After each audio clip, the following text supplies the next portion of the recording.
പ്രത്യേകിച്ച് എന്റെ ശബ്ദം കേട്ടുകൊണ്ടിരിക്കുന്ന ഈ സദസ്സിലുള്ള യുവതികളോട് പറയട്ടെ, നിങ്ങൾ തെറ്റിദ്ധരിക്കല്ല. ഇസ്ലാം പെണ്ണിനെ പരിഗണിക്കാത്ത മതമാണെന്ന് ധരിക്കല്ല. 6-ാം നൂറ്റാണ്ടിൽ അല്ലാഹുവിന്റെ റസൂല് പ്രബോധനം ചെയ്യുന്ന കാലം, ആ കാലത്തെ പെണ്ണിന്റെ ചരിത്രം വായിക്കണേ. എന്റെ പ്രിയപ്പെട്ട യുവതികളായ മുസ്ലിം സഹോദരിമാരോട് ഞാൻ പറയട്ടെ, നിങ്ങൾ അല്ലാഹുവിന്റെ പരിശുദ്ധമായ ഖുർആനിലെ 16-ാം അധ്യായം 58-ാമത്തെ വചനം ഒന്ന് വായിച്ചു നോക്കൂ. അതിൽ അല്ലാഹ് പറയുന്നത് കാണാം, 6-ാം നൂറ്റാണ്ടിലെ പെണ്ണിനോട് ആ കാലത്തെ ജനത കാണിച്ചിരുന്ന സമീപനം, ആ കാലഘട്ടത്തിലെ പെണ്ണുങ്ങളോട് കാണിച്ചിരുന്ന നിലപാട് അല്ലാഹുവിന്റെ പരിശുദ്ധമായ ഖുർആനിൽ പറയുന്നുണ്ട്. സൂറത്തുൻ നഹ്ൽ 58-ാമത്തെ വചനത്തിൽ കാണാം, വൈദാ ബുശ്ശിറ അഹദുകും ബിൽ ഉൻസാ, പ്രസവിച്ചു വീണത് പെൺകുഞ്ഞാണെങ്കിൽ വല്ല വജുഹു മുസ്വദ്ദൻ വഹുവ കലീം, അപമാനഭാരം കൊണ്ട് അവരുടെ മുഖമാകെ കറുത്തുപോയിരുന്നു. അതായിരുന്നു 6-ാം നൂറ്റാണ്ടിലെ പെണ്ണിന്റെ അവസ്ഥ. ജനിച്ചു വീണത് പെൺകുഞ്ഞാണെങ്കിൽ അപമാനം സഹിക്ക വയ്യാതെയായിട്ട് അവരുടെ മുഖത്തെ പ്രഭ നഷ്ടപ്പെടും, പുറത്തിറങ്ങാൻ മടി വരും, ആളുകളിലേക്ക് ഇറങ്ങില്ല. 16-ാം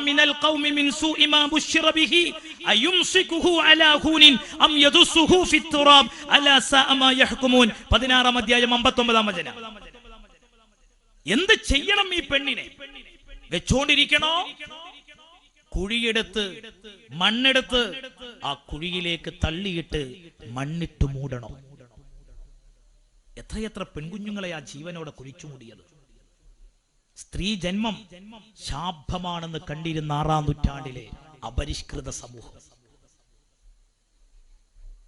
നമ്മുടെ നാട്ടിലേക്ക് വരാം. മാറുമറക്കാൻ പെണ്ണിന് അവകാശമുണ്ടായിരുന്നോ? ഇവിടെ സ്വത്തിൽ പെണ്ണിന് അവകാശമുണ്ടായിരുന്നു. എങ്ങനെയായിരുന്നു നമ്മുടെ ഭാരതത്തിലെ സ്ത്രീകൾ ഒരു കാലത്ത് കഴിഞ്ഞിരുന്നത്? ആരാണ് അവർക്ക് ശ്വസിക്കാനുള്ള ശുദ്ധവായു നൽകിയത്? ആരാണ് ഈ നിലപാടുകൾ മാറ്റിയത്?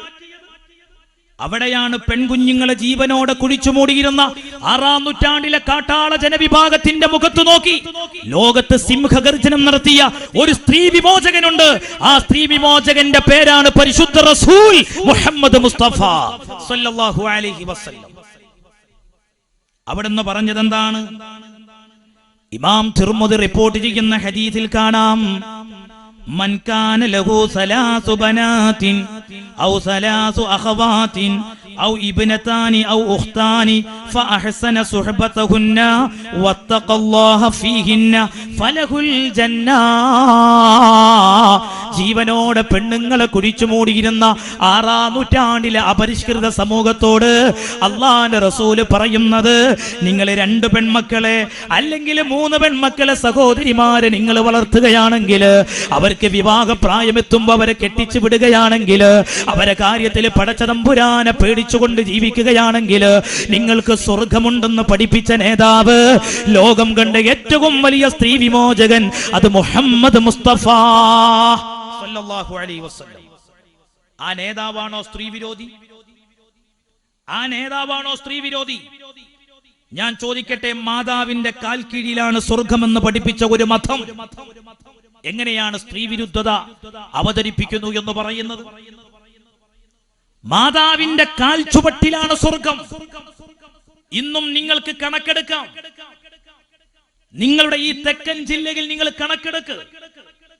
ഈ ആലപ്പുഴ ജില്ലയിൽ, തൊട്ടടുത്ത കൊല്ലം ജില്ലയിൽ, കോട്ടയം ജില്ലയിൽ, ഈ പരിസരത്തെ ജില്ലകൾ നിങ്ങൾ എടുക്കുക. അവിടെയുള്ള വൃദ്ധസദനങ്ങളിൽ ഒരു പക്ഷേ നിങ്ങൾക്ക് കുറഞ്ഞു കാണാൻ കഴിയുന്നത് മുസ്ലിം കമ്മ്യൂണിറ്റിയിൽപ്പെട്ടവരെ ആയിരിക്കും.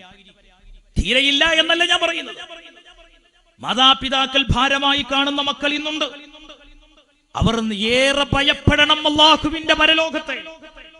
പ്രായമാകുന്ന മാതാപിതാക്കളെ അവഗണിക്കുന്നവർ, അവർ നരകം ഭയപ്പെടണം. അവർക്ക് കൊടുക്കേണ്ട പരിഗണന എത്രത്തോളമാണ്?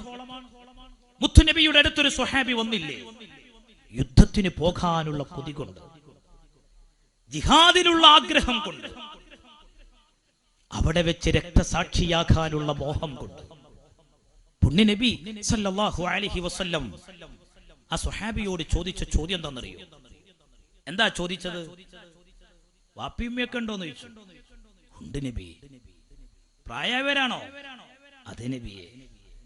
ഓല നോക്കിയാ മതി, അവരെ പരിപാലിച്ചാ മതി, അതിനേക്കാളും വലിയ കൂലി ഇതിനില്ലട്ടോ. അതാ മുത്തുനബി സല്ലല്ലാഹു അലൈഹി വസല്ലം. ഞാൻ എന്റെ സഹോദരിമാരോട് പറയട്ടെ, വാട്സപ്പുകളിലൂടെ നമ്മൾ ചില ക്ലിപ്പുകൾ കാണാറുണ്ട്. പ്രായമായ അമ്മയെ, പ്രായമായ ഉമ്മയെ വെളിയിലേക്ക് തള്ളിയിട്ട് ചുടുവെള്ളം മുഖത്തൊഴിക്കുന്ന മരുമകളുടെ ചിത്രം, സ്വത്തിനു വേണ്ടി പിതാവിനെ തല്ലിക്കൊല്ലുന്ന മക്കളുടെ ചിത്രം. എത്ര വേദനാജനകമായ കാര്യമാണ്. അവിടെയാണ് നമ്മൾ മനസ്സിലാക്കേണ്ടത്. അല്ലാഹുവിന്റെ റസൂല് പറഞ്ഞതെന്താണ്? മാതാവിന്റെ കാൽ ചുവട്ടിലാണ് സ്വർഗം. അവരോട് വിനയം കാണിക്കണേ, അവരെ ആദരിക്കണേ, അവരെ ബഹുമാനിക്കണേ. അവർക്ക് വെറുപ്പുണ്ടാകുന്ന വാക്ക് പറയരുത്, അവരോട് ചെയ്യുന്ന വാക്ക് പോലും പറയരുത്. അവർക്ക് ആവശ്യമായ പരിചരണം കൊടുക്കണേ എന്ന് പരിശുദ്ധ റസൂൽ മുഹമ്മദ് മുസ്തഫ. ആ നേതാവാണോ? ആ നേതാവ് പ്രചരിപ്പിച്ച മതമാണോ ഈ രാജ്യത്ത് സ്ത്രീ വിരുദ്ധത പറയുന്നത്? എത്രയെത്ര വചനങ്ങളുണ്ട്, ഞാൻ അങ്ങോട്ട് കടക്കുന്നില്ല. സുബ്ഹാനല്ലാഹ്. വഫാത്തിന്റെ വേളയിൽ പോലും പുണ്യനബി പറഞ്ഞത് അല്ലാഹ് അല്ലാഹ് ഫിന്നിസാ ഫിന്നിസാ. നിങ്ങൾ പെണ്ണുങ്ങളെ കാര്യത്തിൽ ശ്രദ്ധ കാണിക്കണേ. എനിക്ക് മനസ്സിലായിട്ടില്ല ഇസ്ലാം എവിടെയാണ് ഈ പെണ്ണുങ്ങളെ അവഗണിക്കുന്നത് എന്ന്. എന്താണ് പരിഗണന? അല്ലെങ്കിൽ എന്താണ് സ്വാതന്ത്ര്യം? പെണ്ണടിഞ്ഞാടലാണോ? അതാണോ സ്വാതന്ത്ര്യം? അതല്ല. ഇന്നിപ്പോ പ്രചാരം എന്തിനാ ഈ മറ? ഞാൻ നിങ്ങളെ കാണുന്നു, നിങ്ങൾ എന്നെ കാണുന്നു. സംഘാടകർ പറഞ്ഞു, ഉസ്താദേ, ആണുങ്ങൾ ഒത്തിരി കുറഞ്ഞാലും പെണ്ണുങ്ങൾ കണ്ടമാനുണ്ടാവുന്നു. ഞാൻ അപ്പൊ അതൊന്നും കണ്ടിട്ടില്ല. അതിനിപ്പോ അഥവാ ആണുങ്ങൾ കുറയാണെങ്കിൽ മൂല്യര് വയല് പറയില്ലേ, എന്ത് ചെയ്യണ്ട, ഒരു ഉസാറ് കുറവ് കാട്ടണ്ടെന്ന് കരുതിയിട്ട് സംഘാടകർ പറയുന്ന ഒരു മാറ്ററും ആവും. പക്ഷെ ഇവിടെ അങ്ങനല്ല കേട്ടോ, ഇവിടെ പെണ്ണുങ്ങൾ കണ്ടമാനുണ്ട്.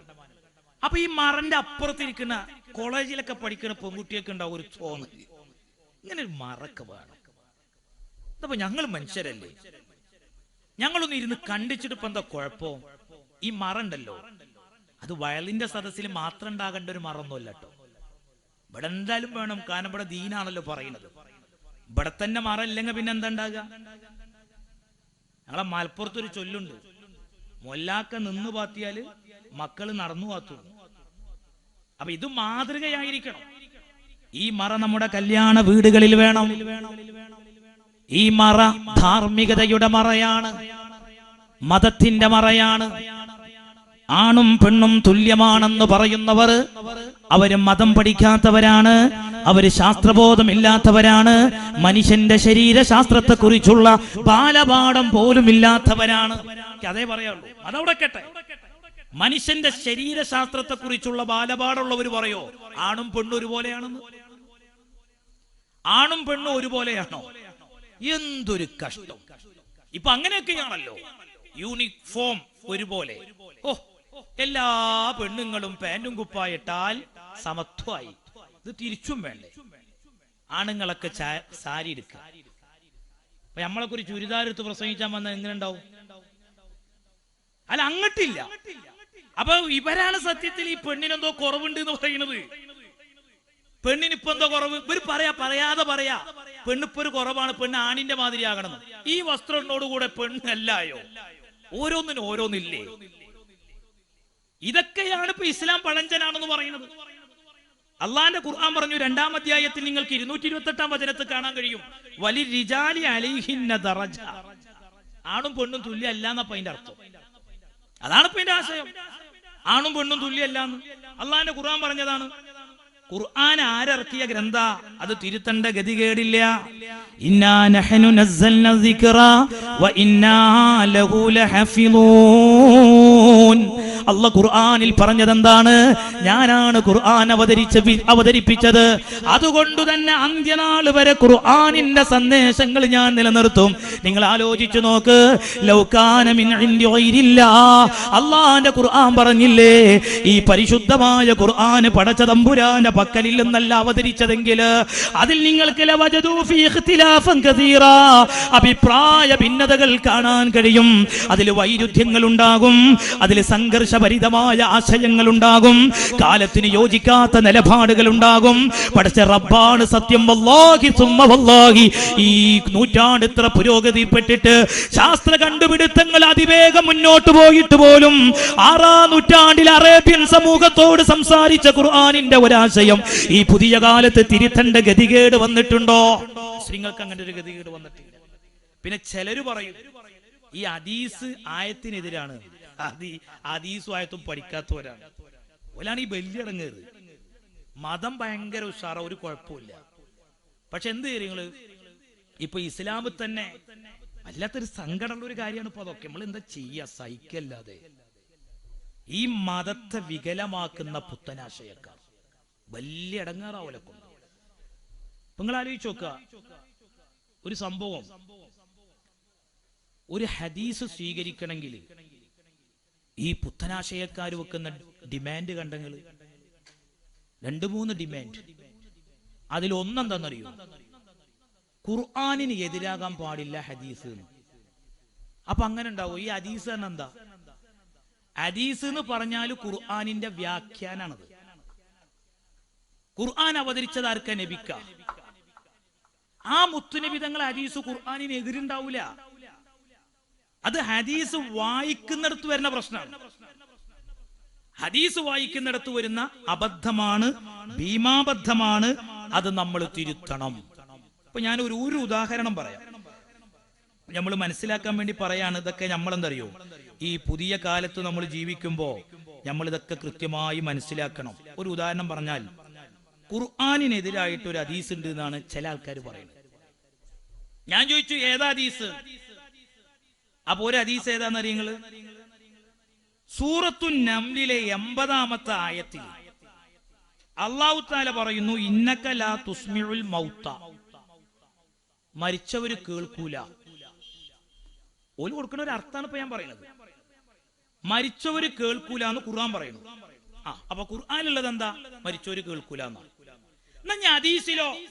ബുഖാരി 1285-ാമത്തെ ഹദീസ് നമ്പറായി കൊണ്ടുവന്ന ഹദീസ്, അനസ് ബിൻ മാലിക് റളിയല്ലാഹു അൻഹുവിനെ തൊട്ട് നിവേദനം എന്താ പറയുന്നറിയോ? ഇന്നൽ അബ്ദ ഇദാ ഉളിഅ ഫീ ഖബ്രിഹി വതവല്ല അൻഹു അസ്ഹാബുഹു വഇന്നഹു ലയസ്മഉ ഖർഅൻ ആലിഹി. ഇത് ബുഖാരിയാണ്. എന്താ ഈ ബുഖാരിന്റെ സ്ഥാനം മുസ്ലിം സമൂഹത്തിൽ? ഖുർആൻ കഴിഞ്ഞാൽ ലോക മുസ്ലിമീങ്ങളുടെ പ്രാമാണിക ഗ്രന്ഥം എന്താണ്? അത് സ്വഹീഹുൽ ബുഖാരിയാണ്. ഇമാം ബുഖാരി ഉദ്ധരിച്ച സ്വഹീഹുൽ ബുഖാരി. ആ സ്വഹീഹുൽ ബുഖാരിയിൽ പറയുന്നത്, ഒരു മയ്യത്ത് ഖബറിൽ വെച്ച് കഴിഞ്ഞാൽ വതവല്ല അൻഹു അസ്ഹാബുഹു, വതവല്ല അൻഹു അസ്ഹാബുഹു, അവന്റെ കൂട്ടുകാര്, അവന്റെ മക്കള്, അവന്റെ പേരമക്കള്, അവന്റെ പരിചയക്കാര്, നാട്ടുകാര് അവിടെ നിന്ന് പിരിഞ്ഞു പോകുമ്പോൾ അവര് നടന്നു നീങ്ങുന്ന ചരിപ്പടിക്കാലിന്റെ ശബ്ദം ആ കബറാളി കേൾക്കുമെന്ന് പരിശുദ്ധ റസൂൽ മുഹമ്മദ് മുസ്തഫ സല്ലല്ലാഹു അലൈഹി വസല്ലം. കണ്ടോ, എതിരായി. ഇപ്പൊ എന്താ എതിരായി? ഖുർആൻ പറയുന്നു മരിച്ചവര് കേൾക്കൂല. നബിയുടെ ഹദീസിൽ പറയുന്നു എന്ത്? ഒരു മയ്യത്ത്, മഹാത്മാക്കൾ എന്നല്ലോ, മഹാത്മാക്കളൊക്കെ എന്തായാലും കേൾക്കും. ഇത് ശൈഖ് ജീലാനി തങ്ങൾ അനുസ്മരിച്ചിട്ടുള്ള പരിപാടിയല്ലേ? ബഗ്ദാദിൽ കിടക്കുന്ന മഹാനവറുകൾ ഈ കൊച്ചു സദസ്സിൽ ഒരുമിച്ച് കൂടിയ നൂറുകണക്കിന് വിശ്വാസിനികളെ മഹാനവറുകൾ കാണും അറിയുമെന്ന് പറയുമ്പോ നമ്മളെ ബുദ്ധിക്കത് ഉൾക്കൊള്ളാൻ കഴിയണില്ല. അതെങ്ങനെ കാണുക? അതെങ്ങനെ കേൾക്കുക? അത് വിട്. നിങ്ങൾ ഈ തൊട്ടടുത്ത പള്ളിപ്പറമ്പ് എടുക്ക്. ഇത് ബുഖാരിയിലെ ഹദീസ. ഒരു മയ്യത്ത് കബറടക്കം ചെയ്തിട്ട് മക്കള് തിരിച്ചു പോരുമ്പോ പുണ്യനബിയുടെ വാക്കാ സ്വല്ലല്ലാഹു അലൈഹി വസല്ലം, അവര് നടന്നു പോകുമ്പോ എന്താ പറഞ്ഞത്? അവര് ചെരിപ്പടിക്കാരിന്റെ ശബ്ദം കേൾക്കും. മയ്യത്ത് കേൾക്കൂട്ട, പാപ്പ കേൾക്കും. അപ്പൊ എന്താ സംഭവം? ആയത്തു ഹദീസും എതിരായോ? ഇല്ല. പിന്നെ എന്താണ്? ഇതാണ് പ്രശ്നം. ഈ അധിക ആളുകൾക്കും ഈ സത്യവഴിയിൽ നിന്ന് തെറ്റിപ്പോകാനുള്ള കാരണം എന്താണെന്നറിയോ? അവർ ഈ നേരായ രീതിയിൽ ഖുർആൻ പഠിക്കണില്ല എന്നുള്ളതാണ്. നമ്മളെ യുക്തിക്കനുസരിച്ചല്ല ഖുർആൻ നോക്കേണ്ടത്. ഖുർആൻ പിന്നെ എന്ത് ചെയ്യണം? നമ്മുടെ മുൻഗാമികൾ എങ്ങനെയാണ് ആ ആയത്ത് വിശദീകരിച്ചത്, ആ വിശദീകരണം ഉൾക്കൊള്ളണം. ഇപ്പൊ ഞാൻ പറയട്ടെ, ഇമാം ബുഖാരി വലിയ ഹദീസ് പണ്ഡിതനല്ലേ, പക്ഷെ ആ ഇമാം ബുഖാരി ഷാഫി മദ്ഹബ് സ്വീകരിച്ച ആളാണ്. ആ ഇമാം ബുഖാരി ഷാഫിഈ മദ്ഹബ് സ്വീകരിച്ചു. എനിക്കൊരു മദ്ഹബും വേണ്ട, ഞാനല്ല ഇപ്പൊ ഈ ഹദീസൊക്കെ ക്രോഡീകരിച്ചത്, ഞാൻ എന്റെ ഇഷ്ടത്തിനനുസരിച്ച് ജീവിച്ചോളാം എന്ന് ബുഖാരി ഇമാം സ്വീകരിച്ചില്ല. സഹോദരങ്ങളെ, യുവാക്കളെ, നമ്മൾ മനസ്സിലാക്കണം. ഒരു ഷാഫിഈ മദ്ഹബ് സ്വീകരിച്ചു, വഫാത്തായി. അപ്പൊ നമ്മുടെ മുൻഗാമികൾ ഈ ആയത്ത് വിശദീകരിച്ചത് എങ്ങനെ? ഇമാം തൊബരിയുടെ തഫ്സീർ എടുക്കും. മഹാനവറുകളെ തഫ്സീറിൽ പറയാണ്, വഖൗലുഹു ഇന്നക ലാ തുസ്മിഉൽ മൗത. എല്ലാ ഉമ്മമാരും പഠിക്കണം, സഹോദരിമാരും മനസ്സിലാക്കണം. എന്താ പറയുന്നത്? ഈ മരിച്ചവര് കേൾക്കൂല എന്നർത്ഥം പറയുന്ന ഈ ആയത്ത് വിശദീകരിച്ചിട്ട് പറയുന്നറിയോ? യഖൂലു, അല്ലാഹ് പറയാണ്, ഇന്നക യാ മുഹമ്മദ്, ഓ മുഹമ്മദ് നബിയേ, ലാ തഖ്ദിറു അൻ തുഫ്ഹിമൽ ഹഖ്ഖ മൻ തബഅ അല്ലാഹു അലാ ഖൽബിഹി ഫഅമാതഹു. ഹൃദയം മരിച്ചുപോയവരെ കേൾപ്പിക്കാൻ നിങ്ങൾക്ക് കഴിയൂല. ലിഅന്ന അല്ലാഹ ഖദ് ഖതമ അലൈഹി അല്ലാ യഫ്ഹമഹു. അല്ലാഹ് സീൽ വെച്ചു കഴിഞ്ഞു. ഇപ്പൊ നമ്മളുണ്ടല്ലോ സാധാരണ ഇത് പറഞ്ഞ് കേൾക്കൂല എന്നുള്ള അർത്ഥത്തിലല്ല. ചിലപ്പോ നമ്മൾ പറയും, ഉസ്താദേ അല്ലെങ്കിൽ മാഷോട്, ഒരു മാഷേ എന്റെ മോണ്ട് തീരെ പറഞ്ഞാ കേൾക്കൂല. അതിന്റെ അർത്ഥവും ചെവി പൊട്ടനാന്നാ? അതാണോ അതിന്റെ അർത്ഥം? അല്ല. പിന്നെന്താണ്? അനുസരിക്കൂല എന്നതുപോലെ ഈ ഹൃദയം മരിച്ചുപോയവരെ, അവരെ നിങ്ങൾക്ക് സത്യം അനുസരിപ്പിക്കാൻ കഴിയൂല. നിങ്ങളുടെ ഈ സന്ദേശം അവർ കേൾക്കൂല. അവരുടെ ഹൃദയത്തിൽ പടച്ചോൻ സീൽ വെച്ചു കഴിഞ്ഞു. അതല്ലാതെ മരിച്ചോര് കേൾക്കൂല എന്നല്ല. സുബ്ഹാനല്ലാഹ്. മഹാനായ അംർ ഇബ്നുൽ ആസ് റളിയല്ലാഹു അൻഹു വലിയ സ്വഹാബിയാണ്, പ്രഗൽഭ സ്വഹാബിയാണ്. അവരുടെ ഒരു വസിയ്യത്ത് കാണാം. ഇമാം മുസ്ലിം അവിടുത്തെ സ്വഹീഹിൽ ഉദ്ധരിക്കുന്നുണ്ട്. ആ വസിയ്യത്തിൽ പറയുന്നത് എന്താണ്? ഫഇദാ ദഫൻതുമുനി, എന്നെ നിങ്ങൾ മറവ് ചെയ്ത് കഴിഞ്ഞാൽ ഫശുന്നു അലയ്യ തുറാബ ശന്നാ, നിങ്ങൾ മണ്ണ് വാരിയിടണം. മഹാനവറുകൾ പറയാണ്, എന്റെ കബറിൽ മണ്ണ് വാരിയിടണം. അങ്ങനെ മണ്ണ് വാരിയിട്ട് കബറടക്കം കഴിഞ്ഞിട്ട് പോകല്ല, നിങ്ങൾ പോകല്ല. അംർ ഇബ്നുൽ ആസ് എന്ന സ്വഹാബി വര്യന്റെ വസിയത്ത് ഇമാം മുസ്ലിം ഉദ്ധരിക്കുന്നത് കാണാം. സുമ്മ അഖീമു ഹൗല ഖബരി ഖദ്റ മാ തുൻഹറു ജസൂറുൻ വയുഖ്സമു ലഹ്മുഹാ. ഒരു ഒട്ടകത്തെ അറുത്ത് അതിന്റെ മാംസം വിതരണം ചെയ്യാൻ ആവശ്യമായ സമയം, ആ സമയം അത്രയും നിങ്ങൾ എന്റെ കബറിന്റെ പരിസരത്തു നിൽക്കണം. എന്തിനാണത്? അത്രയും സമയം കബറിന്റെ പരിസരത്ത് ചെലവഴിക്കണം. എന്നിട്ട് മഹാനായ അംർ ഇബ്നുൽ ആസിന്റെ വസിയ്യത്ത് എന്താ? മഹാനവറുകൾ പറയുന്നത്, ഹത്താ അസ്തഇനിസ ബികും, ഞാൻ നിങ്ങളെ കൊണ്ട് സന്തോഷിക്കാൻ വേണ്ടിയാണ്. എനിക്ക് നിങ്ങളെ കൊണ്ട് സന്തോഷിക്കണം.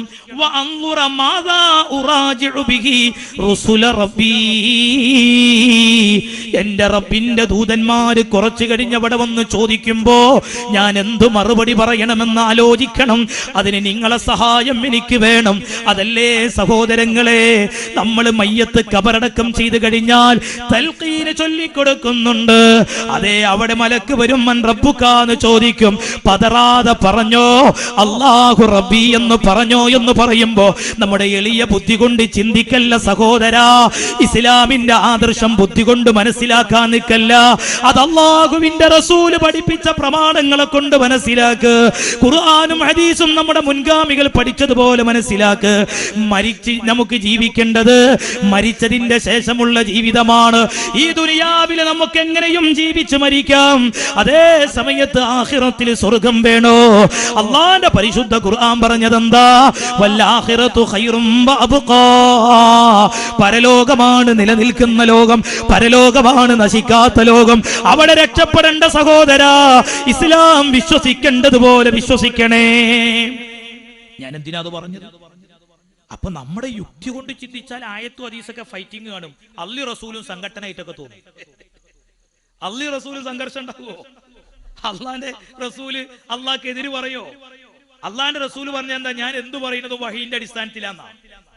ഇനി നിങ്ങൾ ആലോചിച്ച് നോക്ക്, നമ്മളെ ബുദ്ധികൾ ഉൾക്കൊള്ളാൻ കഴിയാതെ നമ്മൾ തള്ളരുത്. ഏത് കാര്യവും അങ്ങനെ ചെയ്യരുത്. ഇപ്പൊ അടുത്ത് വലിയ ഒരു ചർച്ചയായ ഒരു ഹദീസായിരുന്നു ഈച്ചന്റെ ഹദീസ്. ബുഖാരിയിലൊക്കെ ഉള്ള ഒരു ഹദീസ. എന്താ ഹദീസ് അറിയങ്ങള്? ഈച്ച വെള്ളത്തിൽ വീണാൽ എന്താ ചെയ്യേണ്ടത്? മുത്തുനബി പറഞ്ഞ എന്താ അറിയോ? സല്ലല്ലാഹു അലൈഹി വസല്ലം, ആ ഈച്ചയെ മുഴുവനായിട്ട് മുക്കണം. ഈച്ച വീണാ ഈച്ചനെ വെള്ളത്തിൽ മുക്കിലെടുക്കുക, എന്നിട്ടാണ് ഒഴിവാക്കുക. അതെന്തിനാ അങ്ങനെ? ഇനി നബി പറഞ്ഞ കാരണം എന്താ അറിയോ? ഈച്ചക്ക് 2 ചിറകല്ലേ? ഒരു ചിറകില് വിഷം, ഒരു ചിറകിൽ അതിനുള്ള പരിഹാര ഔഷധം. അള്ളാഹ് അങ്ങനെ ഈച്ചയെ പടച്ചത്. ഇന്നോളം ഈച്ചയിൽ അങ്ങനെ ഒരു സംഭവം ഇല്ല എന്നുള്ളത് ഒരു ശാസ്ത്രജ്ഞൻ പറഞ്ഞിട്ടുണ്ട്? ഇല്ല. ഡോക്ടർ കൈറോത്തമിസ് ക്രിസ്തീയ പണ്ഡിതനാണ്. അയാള് പറയുന്നു, ഞാൻ ഈ ഈച്ച വെള്ളത്തിൽ വീണപ്പോ, അതിനുശേഷം ഈച്ചയെ വെള്ളത്തിൽ മുഴുവനായി മുക്കിയെടുത്തപ്പോ ചില മാറ്റങ്ങൾ വെള്ളത്തിൽ എന്റെ പഠനത്തിൽ തെളിഞ്ഞു എന്ന് കൃത്യമായി ഡോക്ടർ കൈറോത്തമിസിനെ പോലുള്ളവർ പറയുന്നു.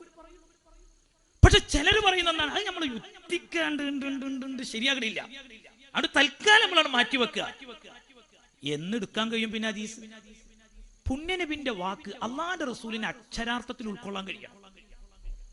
അത് നമ്മളെ നേതാവാ. അവിടുന്ന് മൊഞ്ചുള്ള വർത്താനല്ലാതെ വേറെന്തെങ്കിലും ഒരു ബടായി പറഞ്ഞിട്ടാ നമുക്ക് നമ്മളെ നേതാവിന് അത്ര വിശ്വാസം ഇല്ലേ? പിന്നെ നമ്മൾ എന്ത് മാപ്പിളാരാ? ആ മുത്തു പറഞ്ഞ അതും മുത്തിന്റെ വാക്കാ. അതിലൊന്നും ഒരു തെറ്റും ഒരു ശാസ്ത്രജ്ഞനും വളർന്നിട്ടില്ല. നെഞ്ചു വിരിച്ചു പറയാൻ കഴിയും, ലോകത്ത് ദൈവികമായ മതം ഇസ്ലാം ഒന്ന് മാത്രമല്ലേ ഉള്ളൂ. ഇസ്ലാം ഒന്ന് മാത്രമല്ലേ ഉള്ളൂ. അപ്പൊ നിങ്ങൾ ആലോചിച്ച് നോക്കൂ, എന്തിനാണ് അതിന് സംശയം? ആ ഹദീസ് തള്ളാൻ പാടില്ല, ആ ഹദീസ് ഉൾക്കൊള്ളണം. നമ്മളെ ബുദ്ധിക്ക് ഉൾക്കൊള്ളാൻ കഴിയോ ഇല്ലേന്ന് നോക്കിയിട്ട് കാര്യമില്ല. അള്ളാന്റെ റസൂല് പറഞ്ഞത് ഇവിടെ ബുദ്ധിമോശാണ്. അള്ളാന്റെ റസൂല് പറഞ്ഞു, പെണ്ണേ നീ ആണിനെ പോലെയല്ല, ആണ് പെണ്ണിനെ പോലെയല്ല എന്ന് അള്ളാന്റെ ഖുർആൻ പറഞ്ഞിട്ടുണ്ടെങ്കിൽ ആർക്കാണ് ഇവിടെ സമത്വത്തിന്റെ പേര് പറഞ്ഞ് ആണും പെണ്ണും തുല്യമാണെന്ന് പറയാൻ കഴിയുന്നവര്? ഞാൻ അവരോട് ചോദിക്കട്ടെ, മനുഷ്യന്റെ ശരീരശാസ്ത്രത്തിന്റെ ബാലപാഠം പോലും അറിയാത്തവർക്കാണ് അങ്ങനെയുള്ള ഒരു ആശയം മുന്നോട്ട് വെക്കാൻ കഴിയുന്നത്. ഞാൻ ഒരൊറ്റ ഉദാഹരണം ചോദിച്ചോട്ടെ, ഒരു ഉദാഹരണം ചോദിച്ചോട്ടെ. ഒരു വിദ്യാർത്ഥി എന്ന നിലയ്ക്ക് ഞാൻ നിങ്ങളോട് ഒരു ഉദാഹരണം പറയാം. ഇപ്പൊ മനുഷ്യന്റെ തലച്ചോറ്, ആണിനും പെണ്ണിനൊക്കെ തലച്ചോറുണ്ട്, പെണ്ണിനും ബുദ്ധിയുണ്ടല്ലോ. ഈ തലച്ചോറ് തുല്യാണോ? തലച്ചോറ് തുല്യാണെന്നാ ശരീരശാസ്ത്രം പറഞ്ഞത്? തുല്യല്ല എന്ന് പറഞ്ഞു. തുല്യല്ല. പുരുഷന്റെ തലച്ചോറ് എത്ര എന്നറിയോ? ഇത് ഖുർആനിലുള്ളതല്ല കേട്ടോ, ഇത് ശാസ്ത്രം പറഞ്ഞു തന്നതാ. 1375 ഗ്രാമാ പുരുഷന്റെ തലച്ചോറ്. നമ്മളെ പെണ്ണുങ്ങളെ തലച്ചോറോ 1260 ഗ്രാം. ഇതിന് ഇസ്ലാമിനോട് വെറുപ്പ് വെച്ചിട്ട് കാര്യണ്ട. ഇത് ഇസ്ലാമിനോട് വെറുപ്പ് വെച്ചിട്ട് കാര്യണ്ട. ശാസ്ത്രം കണ്ടെത്തട്ടെ തുല്യ തലച്ചോറാണെന്ന്. തിരി പുളിക്കും. ഇതിനിപ്പോ ആലിമീങ്ങളെ കൊച്ചാക്കിയിട്ട് കാര്യമുണ്ടോ? ഇതിലിപ്പോ ചാനൽ ചർച്ചക്ക് പോയിട്ട് തട്ട ഊരി പ്രതിഷേധിച്ചിട്ട് കാര്യണ്ട. ഇനി ഞാൻ ചോദിക്കട്ടെ, തലച്ചോറ് മാത്രോ? ഹൃദയം മനുഷ്യന്റെ ഏറ്റവും പ്രധാനപ്പെട്ട ഭാഗം. ആ ഹൃദയം പുരുഷന് 350 ഗ്രാമാണ്. പെണ്ണിന്റെ ഹൃദയമോ 250 ഗ്രാമാണ്. എന്റെ പ്രിയപ്പെട്ട യുവതികളെ, കണ്ടോ നിങ്ങൾ വ്യത്യാസം? ഇനിയും ഞാൻ ചോദിക്കട്ടെ, വൃക്ക പുരുഷന്റേത് 160 ഗ്രാമാണ്, പെണ്ണിന്റേത് 140 ഗ്രാമാണ്. അള്ളാന്റെ ഖുർആൻ പറഞ്ഞത് 6-ാം നൂറ്റാണ്ടിലുള്ള ജനങ്ങളോടാണ് പറയുന്നത്. വലിരിജാലി അലൈഹിന്ന ദറജാ, ആണുങ്ങൾക്ക് ചില പ്രത്യേകതകൾ അള്ളാഹ് കൊടുത്തിട്ടുണ്ട്. ഇത് ശാസ്ത്രം ഇന്ന് ശരിവെക്കുകയാണ്. വൃക്കയിൽ തൂക്കവ്യത്യാസമുണ്ട്, ഹൃദയത്തിൽ തൂക്കവ്യത്യാസമുണ്ട്. ഇനി കരലെടുത്തോളൂ, 1600 പുരുഷന്റെതെങ്കിൽ പെണ്ണിൻ്റെത് 1500. ഇനി ഉയരം നോക്കുക, ആണും പെണ്ണും തുല്യ ഉയരാ? ആണോ? ആണും പെണ്ണും തുല്യ ഉയരാ? എന്താ നിങ്ങളൊന്നും പറയാത്തത്? ആണെന്ന് അല്ല നിങ്ങൾക്ക് തോന്നിയിരിക്കുന്നത്? നോക്കിയിട്ടില്ലാന്നോ? ഓ, വല്ലാത്ത ഉത്തരായി. എന്നാ ഉയരം ശാസ്ത്രം പറയുന്ന എത്രയാണ്? 69 ഇഞ്ചാണ് പുരുഷന്റെ ശരാശരി ഉയരം. പെണ്ണിൻ്റെത് 64 ഇഞ്ചാണ്. തൂക്കം 154 പൗണ്ട് പുരുഷൻ, 128 പൗണ്ട് പെണ്ണ്. ഈ ശരീരത്തിലുള്ള രക്തം, അതാണും പെണ്ണും ഒരുമാതിരിയാ. ശരീരത്തിലെ രക്തത്തിന്റെ അളവ് 20% ആണുങ്ങൾക്ക് പെണ്ണുങ്ങളെ ശരീരത്തിലുള്ള രക്തത്തെക്കാളും അളവ് കൂടുതലുണ്ട്. ഇനി നിങ്ങൾ പറ, ആണിനും പെണ്ണിനും തുല്യ നിയമമാക്കാൻ പറ്റുമോ? എങ്ങനെ പറ്റും? എങ്ങനെ പറ്റും ആണിനും പെണ്ണിനും തുല്യ നിയമം? നിങ്ങൾ ഏത് സാഹസിക ജോലി എടുത്തോളൂ, അതിലൊക്കെ ഇന്നും ആണുങ്ങൾ തന്നെയല്ലേ കൂടുതൽ. ഈ വേണ്ട, അതിന്റെ അർത്ഥം ഈ പെണ്ണൊന്നിനും കൊള്ളാത്തവരാണ്, അതിന്റെ ഒറ്റ മോശമാണെന്ന് അർത്ഥമല്ല. ഓൽക്ക് ചെയ്യണമെന്നും എനിക്കും ഇങ്ങൊക്കെ ചെയ്യാൻ തന്നെ കഴിയൂല. ഞാൻ ഒരു ഉദാഹരണം പറയാം. നിങ്ങൾ LKG ക്ലാസ്സിലെ കുട്ടികളെ പഠിപ്പിക്കാൻ നിങ്ങളെയും പറ്റുമോ? തിബിയാനിലെ കുട്ടികളെ പഠിപ്പിക്കണൊക്കെ പെണ്ണുങ്ങളാ. എന്താ അവിടെ ഒരു മൂല്യരെ കൊണ്ടുവരുത്താൻ? 3 വയസ്സായ കുട്ടികളുണ്ടാകുക, ഓലൊന്ന് പഠിപ്പിക്കാൻ പോയി നോക്കൊണ്ടിങ്ങൾ. ഓൻ എങ്ങോട്ട് നോക്കിയാണോ ഓൻ അങ്ങോട്ട് നോക്കൂ. അപ്പൊ തന്നെ നമ്മളെ പ്രഷർ കയറും. ഒന്നാണ് തന്നാ കാണാന്ന് പറയും. അതോടുകൂടെ നമ്മൾ പോയി, മൂപ്പരും ആ കുട്ടിയും പോയി. ഈ ക്ഷമ എന്ന് പറയുന്നത് പെണ്ണിനെ ഉണ്ടാവുള്ളൂ. നിങ്ങളൊന്ന് ആലോചിച്ച് നോക്കിയാൽ അയറ്റുള്ള ക്ഷമ നമ്മളെ കൊണ്ട് കഴിയോ ഒരു കുട്ടീനെ പരിപാലിക്കാൻ? രാത്രി ഏറെ വൈകിയ നമ്മളെ ഭാര്യ കിടക്കണത്, അങ്ങനെ കിടന്ന് കുട്ടിക്ക് മുലപ്പാലൊക്കെ കൊടുത്ത് സുബ്ഹാനല്ലാഹ്, ആ ഭാര്യ ഇങ്ങോട്ട് കണ്ണുക്ക് ഉറക്ക് വന്നിട്ടേ ഉണ്ടാവുള്ളൂ. അപ്പൊ കുട്ടി മൂത്രമൊഴിച്ചു കരയുണ്ട്. അതിനെ വാരി പോയി എടുത്ത് കഴുകി വൃത്തിയാക്കി ഡ്രസ്സ് മാറ്റി കൊടുത്ത് വീണ്ടും കിടത്തി ഉറക്കും. ഒരു പൊറുതിയോട് ഒരു പെണ്ണുങ്ങളും കാട്ടിയിട്ടില്ലല്ലോ. എന്നാ വിരുന്ന് പോകാൻ നേരത്ത് ചിലപ്പോൾ നമുക്ക് പമ്പേഴ്സ് ഇടാതെ ഈ കുട്ടീനൊന്ന് പിടിച്ചാണ് ഞാനൊന്നും ഡ്രസ്സ് മാറിക്കാട്ടെ എന്ന് പറഞ്ഞു തരും. അങ്ങനെ നമ്മളിങ്ങനെ നല്ല സ്നേഹത്തോടെ മോളെ, കരളെ, കുഞ്ഞാളെ എന്നൊക്കെ ഇങ്ങനെ പറഞ്ഞിട്ട് ഇങ്ങനെ ഉമ്മ വെച്ച് കളിക്കുമ്പോഴാവും കുട്ടി ഒരൊറ്റ സ്പ്രേ ഉണ്ടാറോ. എവിടെ കൊണ്ടേക്ക കുട്ടീനെ? നമ്മളെ സ്നേഹം എങ്ങനെയുണ്ട്? ഇത് പെണ്ണിനെ കഴിയൂ. നീ ഞാൻ ചോദിക്കട്ടെ, മുലയൂട്ടുക ഇത് നമുക്ക് ചെയ്യാൻ കഴിയോ? പെണ്ണിനല്ലേ കഴിയൂ. എന്താ ഇതൊന്നും മനുഷ്യന്മാര് ചിന്തിക്കാത്തത്? ഓരോന്നിനും അല്ലാഹു തആല ഓരോന്നല്ലേ പഠിച്ചിട്ടുള്ളത്. അപ്പൊ പെണ്ണിന് കഴിയണ ഒരു കാര്യം ഇപ്പൊ അടുത്ത കാലത്ത് ഉണ്ടെങ്കിൽ എന്തായത്, ആണ് പെണ്ണായി ശസ്ത്രക്രിയ. അത് അവയവങ്ങൾ ചിലത് മുറിച്ചു മാറ്റാൻ കഴിയുന്നല്ലാതെ ആണ് പെണ്ണാകുമോ? എവിടെ ആണ് പെണ്ണായത്? എന്നിട്ട് എന്ത് ചെയ്തറിയോ? ഒരു പെണ്ണ് ആണിന്റെ മാതിരി വേഷം കെട്ടി അതിനു വേണ്ടിയിട്ടുള്ള പല ശസ്ത്രക്രിയ നടത്തി. അങ്ങനെ സുബ്ഹാനല്ലാഹ് ഓള് ഗർഭിണിയായി. എന്നിട്ട് വലിയ സംഭവം ചാനലിലൊക്കെ ഓള് ഗർഭിണിയായി എന്ന്. ആദ്യമായിട്ടാണല്ലോ ഒരു പെണ്ണ് ഗർഭിണിയാണ്. ഇതൊക്കെ ചാനൽ ചർച്ച ചെയ്യാനും കുറെ സാധനങ്ങൾ. എന്നിട്ടിപ്പോ ആ പെണ്ണും മരിച്ചു, ഒക്കെ മരിച്ചില്ലേ, ആത്മഹത്യ ചെയ്തു പോയി. നിങ്ങളൊന്ന് ആലോചിച്ച് നോക്കണേ കഷ്ടപ്പാട്. അല്ലെങ്കിൽ ഇപ്പൊ പ്രസവിക്കാൻ പെണ്ണാകണം, പിന്നെ കല്യാണം കഴിക്കണം എന്നില്ല. ബീജബാങ്ക് ഉണ്ട് ഇപ്പോ. ബീജബാങ്ക് ഇപ്പൊ ലെസ്ബിയൻ വിവാഹങ്ങളെ പ്രോത്സാഹിപ്പിക്കുകയാണ് ഭരണകൂടങ്ങൾ വരെ. ലെസ്ബിയൻ വിവാഹങ്ങളെ, ആദില നൂറകളെ നിങ്ങൾ കണ്ടില്ലേ? എന്താണ് അവർ പൊതുസമൂഹത്തിന് നൽകുന്ന മെസ്സേജ്? എന്താണ് അവരെ പ്രോത്സാഹിപ്പിക്കേണ്ട കാര്യം? അവർക്ക് പ്രത്യേകം സംവരണം വരെ കൊടുക്കാനുള്ള തയ്യാറെടുപ്പില്ല. നിങ്ങൾ ആലോചിച്ച് നോക്കണം, എത്ര വലിയ ക്രൂരമായ ഒരു മെസ്സേജാണ് അവർ ഈ സമൂഹത്തിന് നൽകുന്നത്. ഇനി അവർക്ക് എങ്ങനെ മക്കളുണ്ടാകാൻ പണിയൊന്നുമില്ല. അതിന് ബീജ ബാങ്ക് മതി. ഏതെങ്കിലും ഒരുത്തന്റെ ബീജം കൊണ്ടുവന്ന് ഇവളിൽ കുത്തിവെച്ചാൽ അവളിൽ മക്കളുണ്ടാകും, അതിലൊന്നും സംശയമില്ല. പക്ഷെ അവിടെയാണ് മനസ്സിലാക്കേണ്ടത്, വിവാഹം എന്ന് പറയുന്നത് മക്കളെ ഉണ്ടാക്കാൻ മാത്രമല്ല. പുതിയ സമൂഹം വായിച്ചത് അങ്ങനെയാണ്. പുതിയ സമൂഹം വിവാഹത്തെ കുറിച്ചുള്ള സങ്കല്പവും അതാണ്. അവര് വാഴിക്കട്ടെ സൂറത്തുർ റൂമിലെ 21-ാം വചനം. വിവാഹം എന്തിന് എന്ന ചോദ്യത്തിനുള്ള ഉത്തരം നിങ്ങൾക്ക് ആ വചനത്തിൽ കാണാം. അതിൽ എന്താ അല്ലാഹു പറയുന്നത് അറിയോ? വമിൻ ആയാതിഹി അൻ ഖലഖ ലക്കും മിൻ അൻഫുസികും അസ്വാജ ലിതസ്കുനൂ ഇലൈഹാ. സഹോദരിമാരെ, വിവാഹിതരാകാത്ത യുവാക്കളെ, ഞാൻ ഈ പറയുന്ന കാര്യം നിങ്ങൾ കേൾക്ക്. എന്തിനാ വിവാഹം? സന്താനോത്പാദനത്തിനല്ല, കാമപൂർത്തീകരണത്തിന് വേണ്ടി മാത്രമല്ല. കാമപൂർത്തീകരണത്തിന് ഇവിടെ എന്തെല്ലാം വഴികളുണ്ട്. വഴിവിട്ട മാർഗം സ്വീകരിച്ചാലും കാമപൂർത്തീകരണം നടക്കും. ദേശയ്ക്ക് പണമാണ് വേണ്ടത്, കാമുകിക്ക് കാമം തീർക്കലാണ് ആവശ്യമുള്ളത്. അതിനൊക്കെയാണ് അവരാഗ്രഹിക്കുന്നത്. എന്നാൽ ഇസ്ലാമിലെ വിവാഹം എന്തിനാണ് എന്ന ചോദ്യം സൂറത്തുർ റൂമിലെ 21-ാം വചനം മറുപടി പറയുന്നു. ലിതസ്കുനൂ ഇലൈഹ, ശാന്തി തേടി ചൊല്ലാനുള്ള ഘട്ടമാണ്. വജഅല ബൈനകും മവദ്ദതൻ വറഹ്മ. നോക്കൂ നിങ്ങൾ, എന്താ ഈ ശാന്തി തേടി ചെല്ലാനുള്ള ഘട്ടം? അതാ നമ്മുടെ ഭാര്യ, ശാന്തി തേടി ചെല്ലാനുള്ളത്. ഇപ്പൊ ഗൾഫിൽ നല്ല ചൂടാ. ആ ചൂട് സഹിച്ചിട്ട് ജോലിയെടുത്ത് ഒരുപാട് മണിക്കൂർ ജോലിയെടുത്ത് അങ്ങനെ റൂമിൽ വന്ന്, ശീതീകരിച്ച എയർ കണ്ടീഷൻ ഉള്ള റൂമാ, ആ റൂമിൽ വന്ന് ശരീരം തണുക്കും. പക്ഷേ ചൂട് പിടിച്ച പുരുഷന്റെ മനസ്സ് തണുപ്പിക്കാൻ ശീതീകരിച്ച റൂമിലെ തണുപ്പ് കൊണ്ടാവില്ല. ആ മനസ്സ് തണുക്കൽ എപ്പോഴാണെന്നറിയോ? വീട്ടിലുള്ള ഭാര്യയെ വിളിച്ചിട്ട് സംസാരിക്കുമ്പോഴാണ്. ചൂട് പിടിച്ച മനസ്സിനെ തണുപ്പിക്കാൻ വിവാഹ ജീവിതത്തിലൂടെയുള്ള സഹധർമ്മിണിക്ക് കഴിയൂ.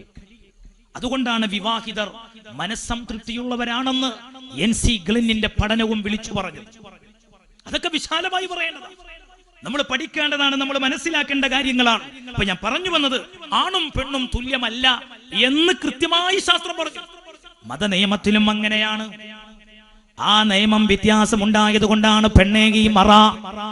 നിങ്ങളെ കൈകാലുകളിൽ ആഭരണങ്ങൾ ഉണ്ടായേക്കാം, പക്ഷേ സംസാരിക്കുന്ന എന്നിലോ ഈ സദസ്സിലിരിക്കുന്ന ഈ പുരുഷന്മാരുടെ കൈകാലുകളിലോ ഒരാഭരണവും ഇല്ല. വെള്ളിമോതിരം ഞങ്ങൾക്ക് ധരിക്കാം, അതേ സമയത്ത് സ്വർണം നിഷിദ്ധമാണ്. പെണ്ണിന് സ്വർണം ഹലാലാണ്. നിയമം അങ്ങനെയാ. പട്ടുവസ്ത്രം അത് പെണ്ണിന് ഹലാലാണ്, പുരുഷന് ഹറാമാണ്. ഞങ്ങൾ ഇന്ന് വരെ ഒരു സമരം ചെയ്തിട്ടുണ്ടോ? സ്വർണം ധരിക്കാൻ ഞങ്ങൾക്കും വേണം അവകാശമെന്ന് ഞങ്ങൾ പറഞ്ഞിട്ടുണ്ടോ? അത് അല്ലാഹു പെണ്ണുങ്ങൾക്ക് അനുവദിച്ച കാര്യമാണ്. ഇനി പെണ്ണിന്റെ ഔറത്താകട്ടെ, അത് ആണിന്റെ ഔറത്ത് പോലെയല്ല. ഒരു പുരുഷന്റെ ഔറത്ത് എത്രയാണ്? അവൻ നിസ്കരിക്കുകയാണെങ്കിലും അല്ലാത്ത സമയത്താണെങ്കിലും അവന്റെ നഗ്നതാഭാഗം എന്ന് പറയുന്നത് അത് മൊട്ടുപൊക്കിളിന്റെ ഇടയിലുള്ള സ്ഥലമാണ്. പുരുഷൻ അത്രയും മറച്ചാൽ അവന്റെ ഔറത്ത് മറച്ചവനായി തീർന്നു. എന്നാൽ ഒരു പെണ്ണിന്റെ ഔറത്ത് എന്താണ്? അത് അഷ്റഫുൽ ഖൽഖ് സ്വല്ലല്ലാഹു അലൈഹി വസല്ലം തങ്ങൾ വളരെ കൃത്യമായി നമ്മളെ പഠിപ്പിച്ചതാണ്. ഒരു അന്യ പുരുഷന്റെ മുന്നിൽ പെണ്ണേ നീ ഔറത്താണ്, നീ ശരീരം മറക്കേണ്ടവളാണ്. അനിവാര്യമായ കാര്യത്തിന് വെളിയിലേക്ക് ഇറങ്ങുമ്പോ നീ ശരീരം മറച്ചവളായി വെളിയിലേക്ക് പോകണം. അതാണ് അള്ളാന്റെ ഇസ്ലാം പഠിപ്പിക്കുന്നത്. നീ കൈതണ്ട മറക്കാതെ പോകല്ല പെങ്ങളെ, നീ തലമറക്കാതെ പോകല്ല പെങ്ങളെ. നിന്റെ ശരീരത്തിന്റെ അവയവങ്ങളുടെ വണ്ണങ്ങൾ എടുത്ത് ഫിറ്റായി എടുത്ത് കാണിക്കുന്ന ഫിറ്റായ വസ്ത്രം ധരിച്ചിട്ട് പോകല്ല പെങ്ങളെ, പോകല്ല പെങ്ങളെ. അതിന് ഇസ്ലാം നിങ്ങൾക്ക് അനുമതി നൽകിയിട്ടില്ല. നിങ്ങളെ മാതൃകാ വനിത ആരാണെന്നറിയുമോ? അത് മഹദി ഫാത്തിമ റളിയല്ലാഹു അൻഹയാണ്. ഫാത്തിമ ബീവിന്റെ പാട്ട് ഇങ്ങനെ കേട്ടോണ്ട് മാത്രമായില്ല. ഫാത്തിമ ബീവി റസൂലുള്ളാഹിന്റെ പൊന്നുമോള. റസൂലുള്ളാഹിന്റെ പൊന്നുമോള, എന്റെ കരളിന്റെ കഷ്ണമാണ് ഫാത്തിമ എന്നാ മുത്തുനബി ഫാത്തിമ ബീവിയെ കുറിച്ച് പറഞ്ഞത്. ആ ഫാത്തിമ ബീവിക്ക് നബിയോട് വലിയ സ്നേഹം ഉണ്ടായതുകൊണ്ടല്ലേ, നബിക്ക് മൂപ്പത്തിയോട് വലിയ സ്നേഹം ഉണ്ടായതുകൊണ്ടല്ലേ ഫാത്തിമ ബീവി ഒരൊറ്റ വക്തിനും ജമാഅത്തിനും പോയിട്ടില്ല. റസൂലുള്ളാഹിന്റെ ഒരു ഭാര്യയും പോയിട്ടില്ല, ഒറ്റ ഭാര്യയും ജമാഅത്തിന് പോയിട്ടില്ല. അത് നിയമമാണ്. എന്തേ കാരണം? ഞങ്ങൾക്ക് പള്ളി പുണ്യമില്ല എന്ന് പറഞ്ഞാൽ ഞങ്ങളൊക്കെ പുറത്ത് കറങ്ങുല നിസ്കരിച്ചാൽ. അള്ളാന്റെ റസൂലിന്റെ ഭാര്യമാര് പോയില്ല എന്ന് പറയുന്നത് ആരാ? ഞാനല്ല. ലക്ഷക്കണക്കിന് ഹദീസ് മനപ്പാടുള്ള പണ്ഡിതൻ, മഹാനായ നമ്മുടെ മദ്ഹബിന്റെ നേതാവ് സയ്യിദുനാ ഇമാം ഷാഫി റഹിമഹുല്ലാഹ് ഒരു പറയാണ്, വലം നഅലം മിൻ ഉമ്മഹാത്തിൽ മുഅ്മിനീന ഇംറഅതൻ ഖറജത ഇലാ ജുമഅത്തിൻ വലാ ജമാഅത്തിൻ ഫീ മസ്ജിദ്. നബിയുടെ ഭാര്യമാരിൽപ്പെട്ട ഒരു ഭാര്യയും ജുമഅക്കോ ജമാഅത്തിനോ പള്ളിയിൽ പോയതായി എനിക്കറിയാൻ സാധിച്ചിട്ടില്ല. ഷാഫി ഇമാം അറിഞ്ഞിട്ടില്ലെങ്കിൽ ഞാൻ ആരാ അറിയാ? പോയിട്ടില്ല. വമാ അലിംതു അഹദൻ മിൻ സലഫിൽ മുസ്ലിമീൻ, നമ്മുടെ സച്ചരിതരായ പൂർവസൂരികളായ മുസ്ലിമീങ്ങളിൽ ഒരാളെയും ഞാൻ അറിഞ്ഞിട്ടില്ല. അമറ അഹദൻ മിൻ നിസാഇഹി ബിഇത്യാനി ജുമഅത്തിൻ വലാ ജമാഅ മിൻ ലൈലിൻ വലാ നഹാർ വലൗ കാന ലഹുന്ന ഫീ ദാലിക ഫളലുൻ അമറൂഹുന്ന ബിഹി വഅദിനൂ ലഹുന്ന ഇലൈഹി. എന്താണ് ആ വാക്ക്? എന്താ മഹാൻ പറയുന്നത്? പൂർവസൂരികളായ ഈ നബിയുടെ ഭാര്യമാരെന്നല്ല, സ്വഹാബിമാരെ, താബിഈങ്ങളെ, തബഉ താബിഈങ്ങളെ, സച്ചരിതരായ നമ്മുടെ മുൻഗാമികളിൽപ്പെട്ട ഒരാളും അവരുടെ ഭാര്യമാരോടോ പെൺമക്കളോടോ സഹോദരിമാരോടോ രാത്രിയിലോ പകലിലോ ഉള്ള ഒരു ജമാഅത്തിന്, ഒരു ജുമഅക്ക് വേണ്ടി പള്ളിയിൽ പോകാൻ അവരാരും കൽപ്പിച്ചിട്ടില്ല. വല്ല പുണ്യം ഉണ്ടെങ്കിൽ ഷാഫി ഇമാമിന്റെ വാക്ക് നോക്കണം, വലൗ കാന ലഹുന്ന ഫീ ദാലിക ഫളലുൻ, പെണ്ണുങ്ങൾക്ക് പള്ളിയിൽ എന്തെങ്കിലും പുണ്യം ഉണ്ടെങ്കിൽ അമറൂഹുന്ന ബിഹി, അവരല്ലേ ആ പുണ്യം കൊണ്ട് കൽപ്പിക്കുക. ആ പുണ്യം ആയിഷ ബീവിക്ക് കൽപ്പനയായി കൊടുക്കൂലേ മുത്തുനബി? ഫാത്തിമ ബീവിക്ക് കൊടുക്കൂലേ? കൊടുത്തില്ല. എന്തേ കാരണം? പെണ്ണിന് പള്ളി പുണ്യമില്ല. വഅദിനൂ ലഹുന്ന ഇലൈഹി, അവര് സമ്മതം കൊടുക്കുമായിരുന്നു പുണ്യമുണ്ടെങ്കിൽ. എന്തേ കാരണം? എന്തേ ആയിഷ ബീവി പോകാതിരുന്നത്? ആയിഷ ബീവിന്റെ വീടും മദീനത്തെ പള്ളിയും തമ്മിലുള്ള അകലം. എന്റെ പ്രിയപ്പെട്ട ഉമ്മമാരെ, ഈ മദീനത്തെ പള്ളി നിങ്ങൾ കണ്ടില്ലേ? അവിടെ അല്ലാഹുവിന്റെ റസൂലിന്റെ മനോഹരമായ ആ ഖുബ്ബത്തുൽ ഖളറാ കണ്ടില്ലേ നിങ്ങൾ? അത് ഖബറു ഷരീഫിന്റെ മുകളിലല്ലേ? അത് ആയിഷ ബീവിന്റെ വീടാണ്. മുത്തുനബി തങ്ങൾ വഫാത്തായത് അവിടെയാണ്. ആയിഷ ബീവിന്റെ വീട്ടിലാണ് വഫാത്തായത്. അമ്പിയാക്കൾ എവിടെയാണോ വഫാത്താണെങ്കിൽ അവിടെ തന്നെ അടക്കം ചെയ്യണമെന്നാ. അതുകൊണ്ട് ആയിഷ ബീവിന്റെ അടുത്ത് തന്നെ അവിടെ ഖബറായത്. ആയിഷ ബീവിന്റെ വീട്ടിൽ ഖബറായത്. അപ്പൊ നിങ്ങൾ ആലോചിച്ച് നോക്കുക, ആ പള്ളിന്ന് ആ ഖബറു ഷരീഫുകൾ ദൂരം എത്ര ഉണ്ട്? ഒന്നുമില്ല. കാലം എടുത്തച്ചാൽ മതി. ഒരു വഴി കൂടി പോണ്ട, ഒരു ഫിത്ന ഭയപ്പെടണ്ട, ഒരു മുസീബത്ത് ഇറങ്ങുന്നു നോക്കണ്ട. മാത്രമല്ല പള്ളിയിലെ ഇമാമാരാ സ്വന്തം ഭർത്താവ്. ആയിഷ ബീവി എത്ര സൂക്ഷ്മതയുള്ള പെണ്ണ. പക്ഷേ ആയിഷ ബീവി ഒറ്റ ജമാഅത്തിനും പോയില്ലമ്മ, ഒരു ജുമഅക്കും പോയില്ല. എന്തേ കാരണം? ആയിഷ ബീവി ഉൾപ്പെടെയുള്ള അള്ളാന്റെ റസൂലിന്റെ പത്നിമാരോട് അള്ളാന്റെ റസൂല് പഠിപ്പിച്ച മെസ്സേജ് എന്താണ്? ഖൈറു മസാജിദിൻ നിസാഇ ഖൈറു ബുയൂതിഹിന്ന, ഒരു പെണ്ണിന്റെ ഉത്തമമായ പള്ളി ഏതാ? അവളെ വീടിന്റെ അന്തർഭാഗമാണ്, നിങ്ങളുടെ വീടിന്റെ ഉള്ളറയാണ് പെണ്ണേ. നിങ്ങൾക്ക് നിസ്കരിക്കാൻ ഏറ്റവും ബെറ്ററായ പ്ലേസ്. ഇതാണ് പുണ്യ നബിയുടെ വചനം. ബുയൂതുഹുന്ന ഖൈറുൽ ലഹുന്ന, പെണ്ണേ നിനക്ക് ഖൈറ് നിന്റെ വീടാണ്.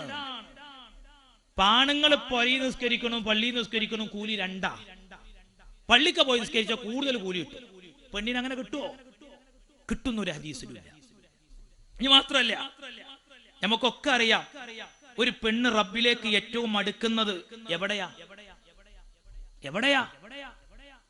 വഅഖറബു മാ തകൂനു മിൻ വജ്ഹി റബ്ബിക വഹിയ ഫീ ഖഅരി ബുയൂതിഹാ. പുണ്യനബി പറയാൻ, നീ നിന്റെ വീട്ടിന്റെ ഉള്ളിൽ വെച്ച് ഇബാദത്ത് എടുക്കുമ്പോഴാണ് നിന്റെ റബ്ബിലേക്ക് നീ എടുക്കുന്നത്. എന്തിനാ പിന്നെ അത് ഒഴിവാക്കി പള്ളി പോണത്? അതുകൊണ്ടാണ് മുസ്ലിം പെണ്ണുങ്ങൾ നമ്മുടെ ഈ കേരളത്തിൽ സ്വഹാബത്താണ് ദീനെത്തിച്ചത്. കൊടുങ്ങല്ലൂരിലാണ് ആദ്യത്തെ പള്ളി. ഇന്ത്യയിൽ ആദ്യത്തെ പള്ളി കൊടുങ്ങല്ലൂരില, ചേരമാൻ മസ്ജിദ് പള്ളി. ആ പള്ളി ഉൾപ്പെടെ 10-ലധികം പള്ളി സ്വഹാബത്ത് നിർമ്മിച്ചതായി ചരിത്രം പറയുന്നുണ്ട്. ആ പള്ളിയിൽ ഒറ്റ പള്ളിയിലും പെണ്ണുങ്ങള് ജുമഅക്കോ ജമാഅത്തിനോ പോയിട്ടില്ല. സ്വഹാബത്ത് എന്ന് പറഞ്ഞാൽ ആരാ? നബിന്റെ ശിഷ്യന്മാരാ, നബിയെ കണ്ടോരാ, നബിന്റെ അടുത്ത് നിന്ന് ദീന് പഠിച്ചോരാ. അവരുണ്ടാക്കിയ ഒരു പള്ളിയിലും ഇല്ല. അപ്പൊ നമ്മൾ മനസ്സിലാക്കണ്ടേ? നമ്മളത് ഉൾക്കൊള്ളണം. പെണ്ണിനുള്ള നിയമങ്ങൾ അത് പറയുമ്പോൾ നമ്മൾ മനസ്സിലാക്കണം. എന്നാൽ മഖാമുകളിൽ, മഖ്ബറകളിൽ, ഉറൂസുകളിൽ, നേർച്ചകളിൽ പെണ്ണുങ്ങൾക്ക് തീരെ പുറത്തിറങ്ങണ്ടെന്നാണോ ഇസ്ലാം പറയുന്നു? പുറത്തിറങ്ങാം. അനിവാര്യമായ ഘട്ടങ്ങളിൽ പെണ്ണിന് പുറത്തിറങ്ങാം. പെണ്ണിന് സാധാരണക്കാരുടെ ഖബർ സിയാറത്ത് സുന്നത്തില്ല. അതേ സമയത്ത് മഹാത്മാക്കളുടെ മഖ്ബറ സിയാറത്ത് അത് പെണ്ണിനും ഇസ്ലാം നിയമമാക്കിയതാണ്, സുന്നത്തുണ്ട്. പക്ഷേ അവിടെയും നിബന്ധനകളും നിയമങ്ങളുമുണ്ട്. അത് പാലിക്കുന്നില്ലെങ്കിൽ മതമല്ല തെറ്റുകാരൻ, അത് പോകുന്ന പെണ്ണാണ് ശ്രദ്ധിക്കേണ്ടത്. അവിടെ പോകുന്ന പെണ്ണേ, നീ തലമറക്കാതെ ഒരു മഖാമിലും പോകല്ല. നീ ഒരിക്കലും അന്യ പുരുഷന്മാരോടൊത്ത് ഇടകലരുന്ന രീതിയിൽ ഉണ്ടാകരുത്. അതെല്ലാം ഇസ്ലാം വിലക്കിയതാണ്. നീ പോകുമ്പോ നിന്റെ ഹിജാബ് പൂർണ്ണമായും പാലിക്കണം. ആയിഷ ബീവി റളിയല്ലാഹു അൻഹയുടെ സൂക്ഷ്മത പാഠമാകണം. ഫാത്തിമ ബീവിയുടെ സൂക്ഷ്മത പാഠമാകണം. ആരാ ഫാത്തിമ ബീവി? റസൂലുള്ളാഹിന്റെ പൊന്നുമോളല്ലേ. ആ ഫാത്തിമ ബീവിയുടെ പ്രിയപ്പെട്ട ഭർത്താവാരാ? പ്രിയപ്പെട്ട പെങ്ങളെ, അലിയാര് തങ്ങളാണ്. പാവപ്പെട്ടവരായിരുന്നു അലിയാര് തങ്ങള്. പക്ഷെ അള്ളാഹിന്റെ റസൂല് സ്വന്തം മോളെ കല്യാണം കഴിച്ചു കൊടുത്തത് അലിയാര് തങ്ങൾക്കാണ്. ആ അലിയാര് തങ്ങളോട് ഫാത്തിമ ബീവിയുടെ ജീവിതത്തിന്റെ അവസാന സമയത്തൊരു വസിയത്ത് ചെയ്യുന്നുണ്ട്. നമുക്കത് ചരിത്രത്തിൽ കാണാം.